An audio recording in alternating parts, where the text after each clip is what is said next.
దొంగ పాలన నడుస్తుంది, దొంగల పాలన నడుస్తుంది. ఈ రోజు నీతి నిజాయితీలు, ఐడియాలజీ, ఎథిక్స్, మారల్స్ అండ్ తొక్కా తోలు అని చెప్పుకునేటి ఏఐసిసి కాంగ్రెస్ రాహుల్ గాంధీ ఈ రోజు కాళేశ్వరం ఏటీఎం అని చెప్పేసి ఎలక్షన్స్ అప్పుడు తిప్పిండు, మేడిగడ్డ పోయిండు, నిలబడ్డాడు, ఫోటోకు పోజులు ఇచ్చిండు, మళ్ళా కనబడతలేదు. ఇప్పుడు మేయా కృష్ణారెడ్డి రాహుల్ గాంధీ క్లోజ్ ఫ్రెండ్స్ అయిపోయాడు. మేయా కృష్ణారెడ్డి కాళేశ్వరం కాంట్రాక్టర్ రాహుల్ గాంధీ ఇద్దరు చాలా క్లోజ్ ఫ్రెండ్స్ అయిపోయినరు, మంచి దోస్తులు అయిపోయినరు. అదాని కాంగ్రెస్ పార్టీ కూడా మంచి దోస్తులు అయిపోయినరు. మేము ఇక్కడ తిడతాం, మీరు దోస్తులు కట్టుంది, మీరే దోస్తాన చేయండి, నేను ఇట్లా తిడతా అని చెప్పేసి రాహుల్ గాంధీ, ప్రియాంక గాంధీ గారు ఒక దిక్కు తిట్టినట్టు యాక్టింగ్ చేస్తారు, ఇలా అదాని వస్తారు, బ్రహ్మాండంగా సూపర్ చేస్తారు. ఇంకోటి పోతే మరి మా పొంగిలేటి శ్రీనివాస్ రెడ్డి ఇంటి పైన ఈడీ రైడ్లు జరిగినాయి, పట్టుకున్నారు, పైసలు పట్టుకపోయిండ్రు, ఇన్ని కోట్లు దొరికినాయి, అన్ని కోట్లు దొరికినాయి అని చెప్పిండ్రు. ఇవాళ వరకు ఏమైందో అది కూడా తెలియలేదు. ఇది వీళ్ళ క్రెడిబిలిటీ. ఒక క్యాబినెట్ మంత్రి, క్యాబినెట్ కూర్చోవాల్సిన వ్యక్తి ఈ రోజు వర్క్ అనేది ఓపెన్ చెందాల్సిన వ్యక్తి నాకు సగం నీకు సగం అంటాడా? నువ్వేం మంత్రివా నువ్వు? పొంగిలేటి శ్రీనివాస్ రెడ్డి ఇది నాకు సగం సగం వరకు ఇరిగేషన్ ఏది మన కొడంగల్ ఇరిగేషన్ పడ్డది, నాకు సగం నీకు సగం, ఇక భూములు నాకు సగం నీకు సగం, ఆడ భూములు ఇస్తుండ్రు నీకు సగం. అసలు క్యాబినెట్ లో ఏ విధంగా పెట్టుకుంటు కాంగ్రెస్ పార్టీ నాయకులు కుట్టమా సిగ్గున్నదా? ఇటువంటి దొంగలను పెట్టుకోని, ఇటువంటి 420 పెట్టుకొని కాంగ్రెస్ పార్టీ రోజు సిగ్గుపడాలి. రెడ్ హ్యాండ్ సంచులతో దొరికినటువంటి దొంగను ఈ రోజు ముఖ్యమంత్రిగా చేస్తున్నారు. 4 పార్టీలు తిరిగినటువంటి వ్యక్తిని నువ్వు మంత్రిగా చేసుకుంటావు.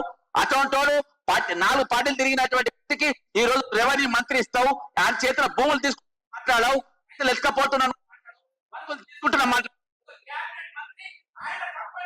ఏ విధంగా వర్కులు తీసుకున్నారో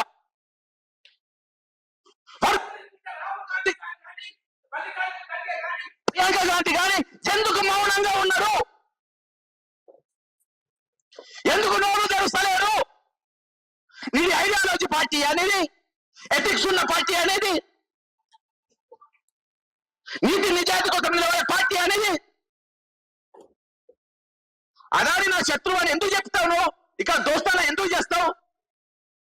మేడిగడ్డ గాంధీ మేయా కృష్ణారెడ్డిని జైల్లో పెడతా అని ఇయాల్టి వరకు వేసిన కమిషన్, ఏదైతే కాళేశ్వరం మీద వేసే కమిషన్, మేయా కృష్ణారెడ్డి పేరు ఒక్కరు కూడా చెప్పలేదు,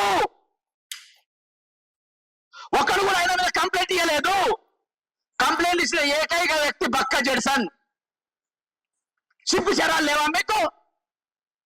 1200 మంది విద్యార్థులు బలిసి చచ్చిపోయినరా తెలంగాణ కోసం? శ్రీకాంతాచారి అనేటోడు నవ్వుకుంటే కిరోసిన్ పోసుకొని ఎంతో చిరునవ్వుతోని మరణం బలిపీఠం ఎక్కింది దీనికోసమా? ఆంధ్రోళ్ళు దోసుకపోతుండ్రు అని చెప్పిండ్రు. దోసుకపోడుగా దోచి పెడుతున్నారు. ఈరోజు బీజేపీ నాయకులు సత్తి కడుతున్నారు, వాళ్లకు దోస్తాన చేస్తున్నారు. మొన్న అంటాడు ఆయన, విద్యాసాగర్ పుస్తకం మీద తలాతోకలేదు ఆయన మాట్లాడితే, హైదరాబాద్ బ్రహ్మాండమైన ప్రోగ్రామ్, ఇల్లు కూడా ఒకటి బ్రహ్మాండమైన ప్రోగ్రామ్. నేను ఛాలెంజ్ చేస్తున్నా, విద్యాసాగర్ రావు అనేటువంటి ఒక్క ఇల్లు కూడా లేదు కాబట్టి భారీ డైలాగులు కొట్టిండు. ఇల్లు ఉంటే అర్థమయ్యేది. ఈరోజు చాలా బాధతోని, చాలా వేదనతోని దాదాపు కొన్ని రోజుల పాటు సేకరించినటువంటి డాక్యుమెంట్లు ఛాలెంజ్ చేస్తున్న తెలంగాణ పోలీసుకు, డ్యూటీ చేసే దమ్ముందా మీకు? దమ్ముందా? ఏసీబీ అడిషనల్ డైరెక్టర్ కు, డీజీకి సవాల్ చేస్తున్నా, నీకు దమ్ముందా? ఏసీబీ గారికి దమ్ముందా? డీజీపీ తెలంగాణకి దమ్ముందా? దీనిపైన ఎంక్వైరీ చేసే దమ్ముందా? జైల్లో వేసే దమ్ముందా? ఈ దమ్ము స్వీకరించగలిగే ఏకైక వ్యక్తి కొత్తగూడ శ్రీనివాస్ రెడ్డి ఉండే, కనవాలకుండా చేసిండు. రవి గుప్తా అనే ఆయన ఉంటే డీజీపీ కనవాలకుండా చేసిండు. అడుగులకు రాజకీయ నాయకులు అడుగులు మడుగులు పోలీసులను తీసుకొచ్చుకొని ఈరోజు అధికారులుగా పెట్టుకున్నారు. ల్యాండ్ సెటిల్మెంట్ బాజాప్తా జరుగుతున్నాయి. ఇది ఏందని ప్రశ్నిస్తే రాచకొండలో నా మీద కేసు.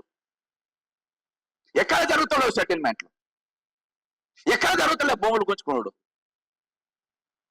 ఆలోచించాలి తెలంగాణ సమాజం.